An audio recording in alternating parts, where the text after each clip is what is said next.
Yes, guys, everything bite-sized here. I hope you're all doing well. We're back with another mental health video. This one is about living with agoraphobia. It's written by someone called Scarred Being on Reddit, and we're going to get cracking straight away.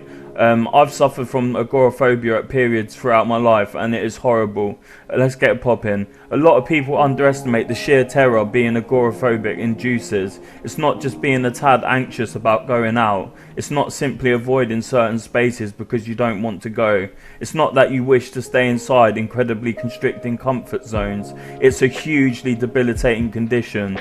For me personally, I had years where I didn't feel safe anywhere except my home. Simply imagining leaving home would induce oh man, this is what happened to me. Simply imagining leaving home could induce a panic attack, let alone actually taking a single step out the front door. I was unable to go anywhere. I couldn't deal with the overwhelming anxiety and fear. I would literally feel like I was going to die. No question about it. It feels like you're having a heart attack and your body's shutting down and your brain. I'd get tunnel vision and I'd start blacking out. And oh man, it was crazy. Anyway, it's quite hard to leave your house when all you can foresee is your own death. Yeah, it feels like there's a piano above your head that's like being held by a shoestring, and it could drop at any moment, and you've got a feeling of dread in the pit of your stomach. That's just my personal experience anyway, but fortunately I don't really get it much anymore.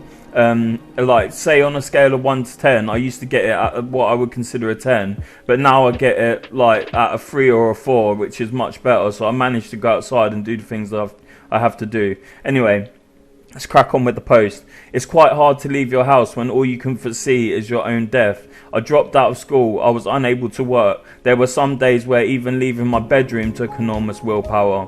One of the biggest issues with agoraphobia is sensory overload. What this means is your brain gets overwhelmed with all the external stimuli and reaches a point where it can't deal with it anymore. Imagining noises becoming louder, lights becoming brighter, and smells becoming stronger all at once while your brain basically shuts down as it's being overworked. You feel sick to your stomach, faint, dizzy, like you're about to throw up or pass out. It's a hard thing to imagine if you've never experienced it before, but it is often likened to a panic attack. The open space becomes an incredibly suffocating experience and causes much distress. For some, they wish they could go out. They wish they could go to the cinemas to watch the new movie they're interested in, or take their dog to the nearby park. For others, they basically come to terms with the agoraphobia and no longer have desires to go out. I've been on both sides, and neither are nice to deal with. I've always wanted to visit New Zealand as I'm a big fan of The Hobbit and Lord of the Rings, but the process feels impossible, and now I no longer wish to go at all. It's sad to think that agoraphobia has so much control. Yeah, it's true, it takes over your life. Thank God I don't suffer from it anymore, or at least to the degree I used to, because it absolutely debilitated me. Anyway, carrying on. Lastly, it is extremely isolating. You can't attend birthday parties or go out with friends. That is if you still keep in contact with people at all. Okay, so I'm going to chip in here. I think this goes hand in hand with generalized anxiety disorder. I think a lot of these mental health issues are quite fluid and they mix in together. Anyway, often it's easier to just drop connections with people so you don't need to make excuses as to why you can't meet them in town or go for a sleepover or explain why you spend so much time at home. Part of you starts to prefer being alone so you don't disappoint people. Oh, that's so sad, man. I've lost a lot of people because I've just not been able to message them.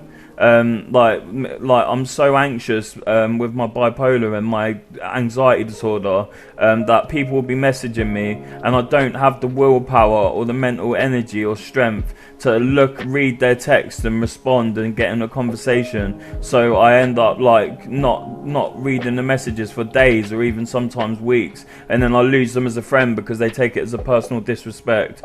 Anyway, this is the last paragraph.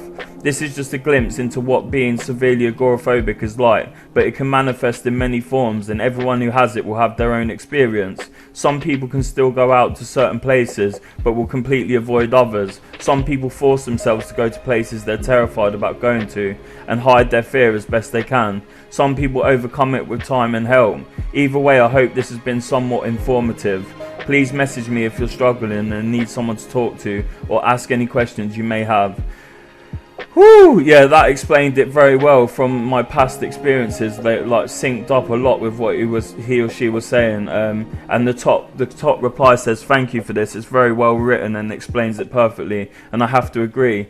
Agoraphobia sucks.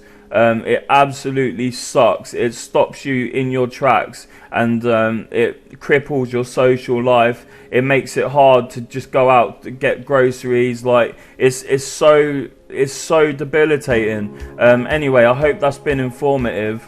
And you've been locked into Everything Bite Size. Check out my other content, and I'll catch you in the next one. Peace.